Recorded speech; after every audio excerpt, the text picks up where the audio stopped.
Maintenant, passons à la question 10.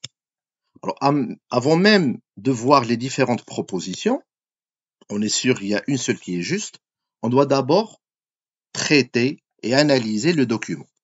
Alors, ce document-là, il concerne le karyotype. Alors, je vous rappelle que le karyotype, c'est celui d'une cellule qui présente des chromosomes à l'état métaphasique et qui sont arrangés selon leur taille, ainsi de suite.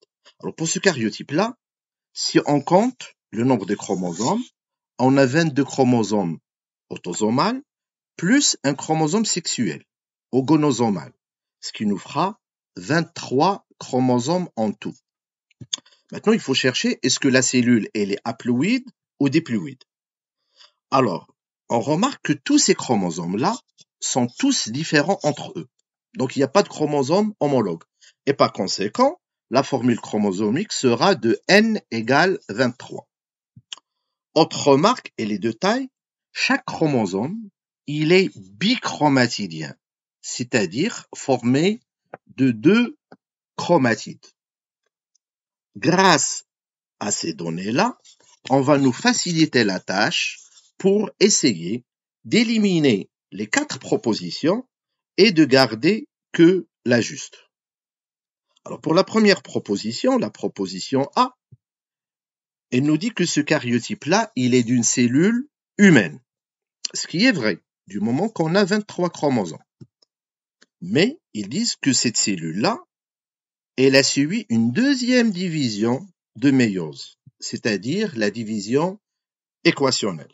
Alors, je vous rappelle, lors de la division équationnelle, on a séparation des chromatides.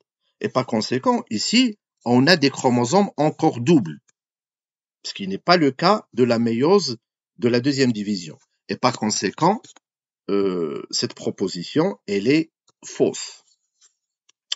Passons à la proposition B. La proposition B suggère que ce karyotype-là, il est obligatoirement d'un organisme féminin. C'est possible que le karyotype féminin contienne le chromosome X, mais également, ça peut aussi être chez le karyotype masculin. Donc, ce qui a rendu cette phrase fausse, c'est l'obligation. Et par conséquent, cette deuxième proposition, elle est encore fausse. Passons à la troisième proposition. La troisième proposition, ils nous disent que ce karyotype-là peut être d'une cellule humaine en mitose. Je vous rappelle que la mitose, elle garde la diploïdie ou l'haploïdie. Du moment que ce karyotype-là, il est haploïde, ça ne peut pas concerner la mitose.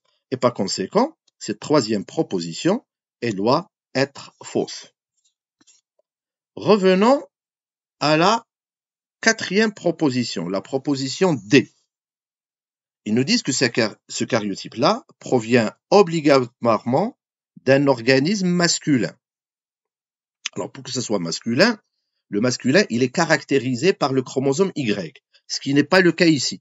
Donc, cette phrase, on est sûr qu'elle est fausse.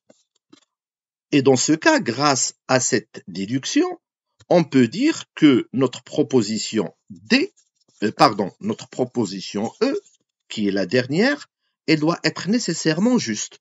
Alors, pour vérification, cette proposition, qu'est-ce qu'elle nous dit?